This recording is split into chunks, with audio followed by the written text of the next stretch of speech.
This segment of the news is brought to you by Sun Oil Limited. Kay Forbes Smith has resigned as Senate President. She will now assume the position of Managing Director of the Bahamas Disaster Reconstruction Authority.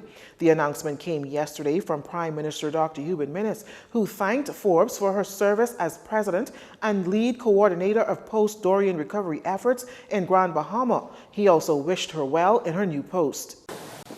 And because of her background and professional experience, she also appreciates the importance of communicating the work and progress of the authority to the Bahamian people, various stakeholders, and the press. I thank her for taking up this very important role following the worst hurricane ever to strike our Bahamas. Forbes Smith's appointment earlier in November as lead coordinator drew much controversy. In fact, Progressive Liberal Party Chairman Senator Fred Mitchell called it improper for the then Senate President to simultaneously preside over a legislative body and work for the executive, as that at that time the Senate was debating the disaster management bill. Well, the opposition has no objections to the Senate President's resignation. Shortly after the announcement, PLP Chairman Fred Mitchell said the announcement was late in coming, but better late than never. Mr. Mitchell charged that the Prime Minister is sneaking Mrs. Forbes Smith out the back door without acknowledging any wrongdoing with her conflicting dual appointments and the offense caused to the Westminster Conventions.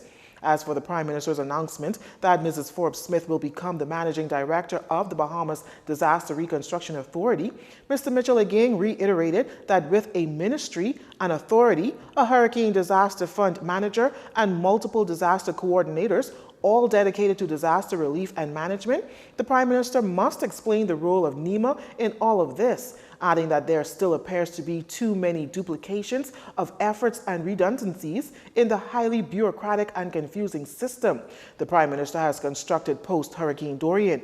There must be clarity, he says, on the separation of duties, reporting relationships, decision-making processes, and the public must have confidence and trust in the ability of the relevant personalities to execute their duties and high office dispassionately.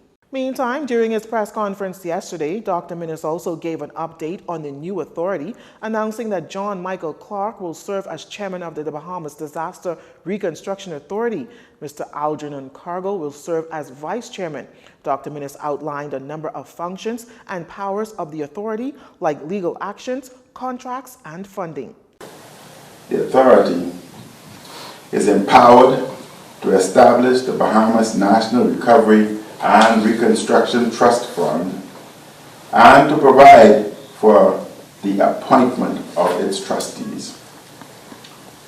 This trust fund will be an independent and non-political body to help fund home and building repairs. We must create a public culture that is accountable and transparent with hurricane relief funds, and that scorns on corruption and fraud. Back in 2016, Dr. Minnis, the then leader of the opposition, accused the PLP government of corrupt behavior when managing funds for Hurricane Matthew relief efforts. He also criticized former Prime Minister Perry Christie's response to some of the challenges on New Providence in the aftermath as irresponsible. In October, Dr. Minnis assured the government would account for the money spent post-Hurricane Dorian and gave the measures in which the funds will be managed that would be directed to help with reconstruction. The monies are paid either by voucher to the